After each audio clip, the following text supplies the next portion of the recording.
Thanks, Mirish. You're a good friend of mine too. And as is Ronan and Alan Costello, and it's a pure pleasure to be in this beautiful building with such nice people, and I'm really delighted that you asked me, so thanks very much. So a doctor encounters thousands of patients in a lifetime's work. Some they remember, while others fade gently into the depths of memory. And most of us, I think, have treated a celebrity at some stage and have found that they have the same biology as everyone else, whether they know it themselves or not.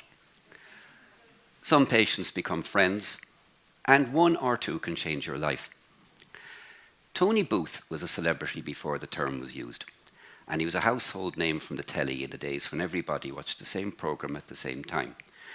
And he would probably be best known for a programme called, what was it called, Des? It was called, a bit before my time too, it was called, it's gone, but he played a character not too unlike himself.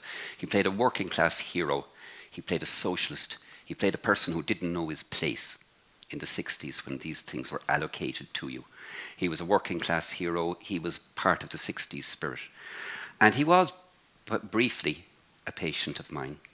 He was a friend of mine, and he changed my life more than anybody who ever came through my office door. Now, he wasn't the only well-known person in Blacklion, County Cavan, which is a small village on the borders between Southern Ireland and Northern Ireland.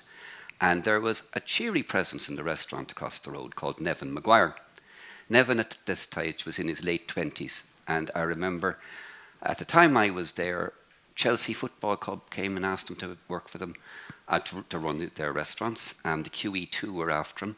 He was already a very famous chef, but he liked Blacklion, he intended to stay there, and he probably is the best restaurant of Ireland in the middle of the bogs. And nearby towns of Manorhamilton and Sligo were full of writers, sculptors and artists. And then we heard Tony had moved to rural Ireland. And it was a nice new and exotic addition, but not altogether unexpected. So when they came in, Tony and his wife Steph were tall and elegant, and he'd always wear a long tweed coat with a flat cap, and he managed the difficult task of looking like a bohemian, a working class chap, and a distinguished actor, simultaneously. And if ever I met anyone with a twinkle in his eye, it was Tony Booth. And I took to Tony and Steph immediately. He was my kind of guy, no doubt about that. And many a patient was kept waiting as he held me enthralled with stories about smoking dope with the Beatles, or drinking sessions with Richard Burton. And this was heady stuff for a country doctor, as you can imagine. And once he said to me, "You know, kid," he always called me kid, "you know, kid, Laurence Olivier never liked me." And I've an answer to most things that come into my office, but that one had me stumped. And we once spent an evening together trying different ways to say anyone for tennis, because in the plays in the 60s, before the 60s, Terence Rattigan and Noel Coward, a juvenile lead was supposed to bound on and go, "Anyone for tennis?" Tony was part of the new wave, like John Osborne, angry young men. So he'd go on and go, "Anyone for tennis? Beat the lot of you." In increasingly menacing tones. And they embraced West Cavan with gusto, and they had a pack of dogs, and they'd walk along the boreens and took part in rural life, and they loved Ireland, and the place loved them. But one thing that really impressed them was the Irish Times, Mirish's paper. And for those of you from abroad, it's the paper of record. Think Washington Times, think The Guardian. And then they decided, Steph said, "I'm going to write for the Irish Times." And I thought, you can't write for the Irish Times, it's the Irish Times. But as I said, these two good socialists didn't know their place, and they looked at me and said, "Do you know anyone?" And as it happened, I did. I knew Deirdre Falvey from college in Galway. And I made the connection. Now, I've made a lot of referrals in my time as a GP. But that was one of the most satisfying. And I'll tell you why, because Steph wrote from the Irish Times for over a dozen years. And I'm afraid it turned into a chronicle of Steph's life as a carer for Tony, who developed Alzheimer's.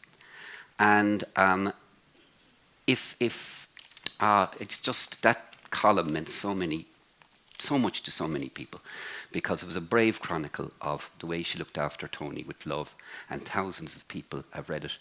And there is a book on the way, and by the way, Steph sends her regards to everybody here. So creative people inspire creativity in others.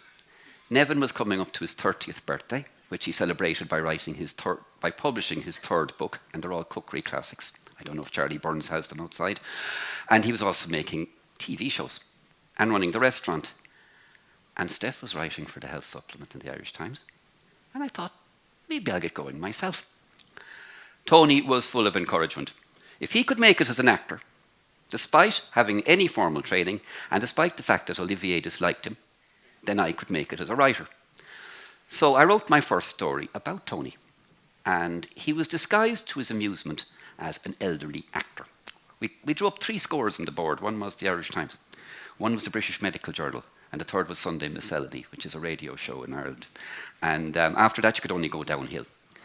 So at the British Medical Journal, Tony came into me one day, and I thought, I'm really going to have to get... and I can tell these stories because I have permission, and I know I have permission. He said to me, I said, Tony, I'll see you at 9, so he said, certainly, AM or PM. So I wrote it up for the British Medical Journal, one of those little pieces called An Actor's Sense of Timing. And they sent me on this big thing I had to sign and get him to countersign and all this. And I showed him the British Medical Journal, and I showed him this typewritten thing, and I could see him looking at it, and I could just see it going through his head. This is a bit establishment, isn't it? But he signed it anyway, and I'm told that it raised eyebrows in Downing Street. That what's he done now kind of thing. Well, he's actually in the British Medical Journal. And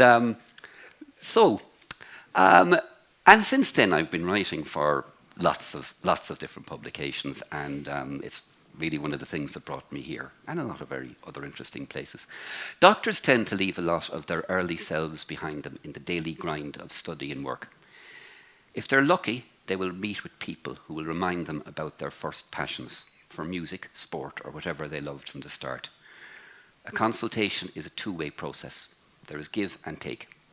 I give medical advice every working day. Patients, in turn, have given me sound advice on beekeeping, fishing, gardening, cars, computers, and music. Only one, so far, has given me acting lessons. It is also true to say that he changed my life, with added inspiration from his wife and a gentlemanly master chef. Tony was my friend, my patient, and if a muse can come in the form of a 6-footer in a tweed coat, my inspiration. Thanks, Tony. Flights of angels sing thee to thy rest, kid.